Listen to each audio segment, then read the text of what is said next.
자, 우리가 지난 시간까지 이 오행, 목화토금수가 각각 많은 사람들에 대해서 알아봤죠. 그래서 초록색 글자가 많은 사람들은 봄의 기운이 강한 사람이다. 봄에는 어떤 일들이 일어나요? 만물이 생동하고 시작하고 발생하는 그런 계절이다. 그래서 초록색 글자가 많은 사람들은 어떤 일을 시작하고 벌리고 이런 거를 잘하는 사람들이다. 반대로 가을의 기운을 가진 사람들은 흰색 글자가 많으면 가을에는 우리가 수학, 추수를 하는 계절이니까 결단력, 결과를 중시하는 사람들이다. 이런 식으로 쭉 알아봤단 말이에요. 근데 이거를 하다 보면은 굉장히 댓글들이 재밌게 달려요. 물론 대부분의 댓글들은 공감했어요가 달리는데 그 중에서 어떤 사람들은 이 같은 영상을 보고도 굉장히 제 사주가 좋군요 이렇게 얘기를 하는 사람이 있는 반면에 어떤 사람들은 아니 왜 이렇게 제 사주를 안 좋게 얘기하십니까? 마음 상했습니다 하면서 막 상처받는 사람들이 있어. 근데 이게 어쩔 수가 없어요. 근데 그 와중에 더 안타까웠던 건 뭐냐면은 아니 저는 이 많은 오행이 없는데요. 저는 이 목화토금수 초록색, 노란색, 빨간색, 흰색, 검은색 글자가 한두 글자씩 전부 다 제 팔자 안에 들어와 있는데요? 라고 하면서 이거를 해달라는 사람들이 굉장히 많았어요. 그래서 오늘은 어떤 얘기를 해볼 거냐면은 이 중화사주라고도 해요. 골고루 있는 사주를 중화사주라고도 막 평탄한 인생을 산다 막 이렇게 얘기하는데 이거에 대해서 한번 알아보자.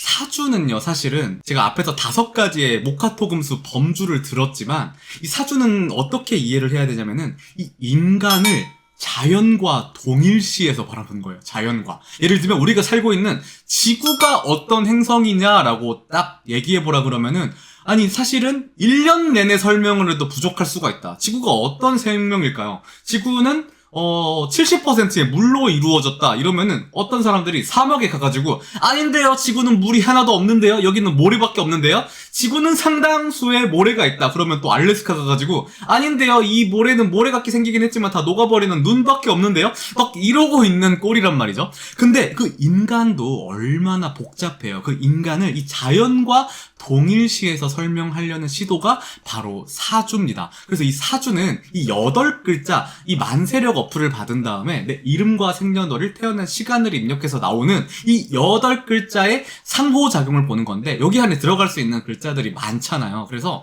총 경우의 수가 51만 8,400가지라고 해요. 그래서 이 51만 8,400가지를 제가 다 설명할 수가 없잖아요. 이 지구에 대한 공부를 하려면 하나씩 공부해야지. 70%는 물로 덮여있고 여기에 사람들은 이만큼 살고 이런 얘기들을 하는 거예요. 범주화 해가지고. 예를 들면 인간에 대한 설명을 할 때 어떻게 사람에 대해서 설명을 딱 하나로 해. 저기 한반도에 모여 사는 사람들은 김치와 떡볶이를 좋아하더라.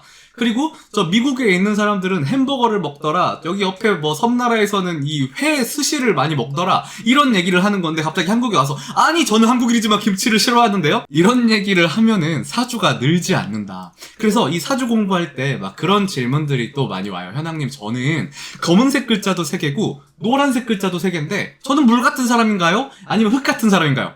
둘 다 있는 사람인 거예요. 둘 다 있는 사람. 우리가 음식을 얘기할 때 내가 비빔밥을 좋아한다고 떡볶이를 싫어해야 되는 이유는 없잖아요. 가장 좋아하는 음식이 매일마다 바뀌잖아요. 왜냐면 내가 아무리 떡볶이를 좋아한다 그래도 매일마다 떡볶이를 먹을 수는 없잖아. 그때마다 바뀌어요. 또 우리 대운이 또 달라. 51만 8,400가지인데 운이 또 다르고 태어난 상황이 다르고 환경이 다르기 때문에 모든 사람의 운명은 다르게 흘러가는 게 사주팔자다. 그래서 이게 사주팔자를 공부할 때 좀 어렵게 하는 요소 중에 하나가 우리가 이 지난 몇 년간 이 한국인들이 MBTI에 너무 절여져 있어요. MBTI는 굉장히 이분법적인 사고를 좋아합니다. 이게 감성형과 이성형, F랑 T라고 얘기를 하는데 이 T 들어보면은 거의 사이코패스 묘사한 것 같아. 그리고 F 들어보면은 이 사람들은 과공감 증후군이야. 막 시도 때도 없이 공감만 하고 앉아있어.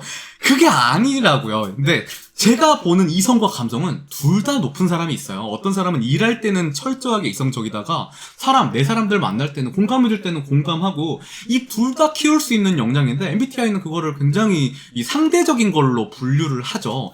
이게 굉장히 위험할 수 있다. 이게 정론도 아니고요. 이거는 정교화된 과학이 아니에요. 사실은 MBTI는. 근데 설명하기 쉬우니까 사람들을 한국인은 떡볶이를 좋아한다라고 정의를 해버린 거지. 근데 사실은 이거는 정교하지가 않다. 물론 사주도 물론 허점이 있을 수 있겠지만 그래서 근데 어떤 사람들 보면은 이성과 감성이 둘 다 모자란 사람들도 있잖아요. 이성적인 판단을 해야 될 때 갑자기 막 이상한 판단을 하고 막 굉장히 깡패 같은 행동을 하다가 감성적이 돼서 공감은 무슨 막 이상한 깡패 짓을 하는 사람들도 있단 말이에요. 그래서 사람을 이분법적으로 나누는 건 저는 MBTI를 공부하는 건 오히려 사람을 공부하는 데 있어서 나쁜 건 아닌데 상당히 효율적인 툴이라고는 생각은 하는데 그거 이상을 넘어갈 때 오히려 방해가 될 수 있다. 사람을 좀 더 깊게 이해하고 사주를 이해하는 데는 좀 어려울 수 있겠다는 생각을 해요. 그래서 중화사주를 생각할 때 사람들이 오행이 골고루 있으니까 어떤 얘기를 하냐면은 평탄한 삶을 사는 사람이다. 무난한 성격을 가지고 있다. 이런 얘기를 하는데 절대로 아닙니다. 색깔이 하나가 진하다고 해서 특별한 삶이 아니고 색깔이 여러 가지라고 해서 평탄한 사람이 아니고요.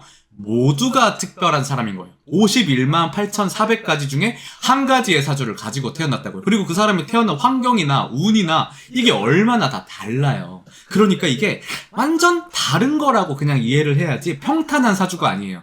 그래서 현황님 말이 너무 긴데요. 어떻게 그거를 해석을 하는 건가요? 라고 할 수가 있는데 이거를 설명하기가 근데 평탄한 사주는 좀 어렵다. 오행 같은 경우는 아까 같이 범주화하기가 쉬웠던 거지. 범주화하기가. 근데 내가 어떤 사람을 소개해야 되는데 이 사람이 예를 들어서 한국인인데 미국에서 살아요. 미국에 이민을 가서 사는데 이 사람은 또 일본 애니메이션을 좋아해. 막 이런 복잡한 구조로 가버리면 이 사람을 소개하는 줄들이 점점 길어져요. 그래서 이런 어려운 사람들을 설명하기가 한 번에 설명하기는 좀 어렵고 대충의 힌트 정도로 공부를 한번 해보자. 그거를 우리가 이 궁성론이라고 하는데 우리가 이 팔자 구조는 어떻게 이루어지는 거냐면은 사주팔자라고 합니다. 이 사주팔자가 우리가 어렵게 이해하면 안 되고 옛날로 보면은 주민등록증이에요. 주민등록증. 내가 1997년 11월 7일에 태어났다고 쳐볼게요. 그러면은 우리 주민등록증 앞에는 971107 이렇게 써있잖아요. 근데 그걸 예전에 한문식으로 표현을 한 게 사주팔자예요. 좀 다른 제가 영상 또 보면 이해가 될 텐데 근데 여튼 이거를 이 자연 속에서 이 사람이 이때 태어났으니까 이런 역할을 할 거야. 우리가 그런 말 많이 하잖아요. 얘는 여름에 태어났으니까 더위를 뭐 적게 타, 많이 타, 막 이런 소리 하잖아요. 그거를 어마어마하게 확장시킨 게 사주다.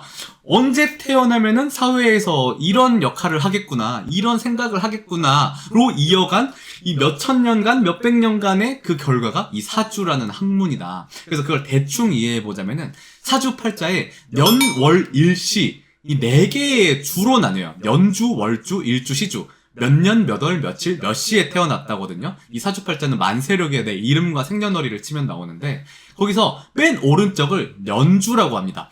년주는 어떤 부분이냐면요. 여기는 뭐를 담당하냐면 내 사회적인 관습이나 통념, 처음에 행하는 행동, 어릴 때의 행동 이런 걸 뜻해요. 이게 왜 그런 거냐면은 내가 왜 몇 년도에 태어났나를 한번 생각해볼까요? 왜 몇 년도에 태어났을까? 우리 조상들 때문이에요. 우리 할아버지가 예를 들어 한 50년 전쯤에 우리 부모님을 낳으시고 우리 부모님이 한 20 몇 년 전쯤에 나를 낳으시면 내가 이렇게 나오는 뭐 이런 느낌이란 말이에요. 그래서 연주는 내 사회적인 관념, 우리가 사회에서 어떤 사람을 알 때도 그렇잖아. 저 사람 몇 살이야 정도를 아는 사이가 있잖아요. 그러면은 저 사람 우리 사회에서 저 사람은 대충 어떤 사람이다 라는 느낌이 있잖아. 그 정도야. 그러면 처음 아는 사람 이런 거를 보는 란이라는 거죠. 그럼 여기에 만약에 초록색 글자가 있어. 그럼 이 사람은 거기서는 막 시작하는 걸 좋아해요. 처음 보는 사람이랑은 막 뭔가를 새로 해보려고 할 성향일 수도 있고 아니면 사회 관습적으로 막 새로 뭔가를 만들어내보고 싶은 사람일 수도 있고 이런 식으로 이해를 하는 거죠. 그렇다면은 월주는 어떤 부분이냐. 월주는 우리가 왜 그 월에 태어났을까요? 11월에 왜 태어났을까? 11월에 태어난 이유는 무엇이냐? 우리 부모님이 이 한 9개월, 10개월 전에 이 사랑을 나누어서 우리가 태어난단 말이에요. 그래서 여기를 부모궁이라고도 하는데 이 부모궁은 어떤 역할을 하냐? 우리가 몇 월 며칠에 태어날 정도로 아는 사람은 꽤 가까운 사이죠. 그래서 이게 언제 알게 되냐면 우리가 직업을 선택할 때 우리가 다 입력을 해야 돼요. 주민등록번호를. 그래서 월 정도는 이 월에 태어난 건 내가 몇 월에 태어났다는 사회적인 쓰임을 뜻해요. 저는 농부잖아요. 사실 그래서 이번 영상을 못 찍을까도 엄청 고민을 했는데 시간이 너무 없어가지고 좀 두서없게 영상을 찍는 점 이해해 주십시오. 근데 이 월주라는 거는 제가 11월이 되면 감귤을 따야 돼, 농부는. 그리고 뭐 3, 4월이 되면 가지치기를 해줘야 되고 막 이런 농사의 과정이 있단 말이에요. 이 태어나는 거에 따라서 쓰임이 다르다. 호박씨는 호박씨가 태어나는 계절이 있었고 수박은 여름에 나야 되고 겨울에는 귤이 나와야 되잖아요. 이런 것처럼 이 월 별에 태어나면 이 사람은 사회에서 이런 쓸모를 가질 거야, 이런 쓰임을 가질 거야 라고 보는 거예요. 그래서 여기에 만약에 불의 기운이 있다 이러면 이 사람은 어떤 기존에 있는 걸 가지고 막 활용하고 발산하고 막 넓히는 과정을 하겠구나, 사회에서. 뭐 이런 역할로 보는 거죠. 아니면 여기에 가을의 기운이 있으면은 이 사람은 사회에서 엄청 결과를 얻고 성취를 하고 이런 결단을 내리는 역할을 하겠구나 라고 보는 거죠. 그 다음에 내가 며칠에 태어난 거는 이 개인적인은 아니에요. 우리가 생일을 아는 사람들은 굉장히 친밀한 사이잖아, 사실은. 우리가 진짜 친한 사람 아니면 우리가 생일을 외우고 있지는 않잖아요.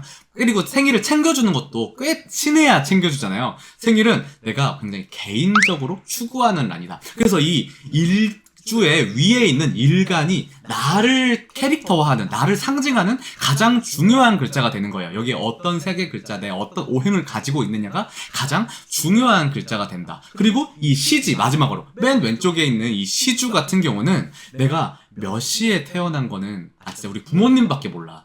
자기 개인도 모르는 경우가 있어요. 정말로 개인적인 부분이다.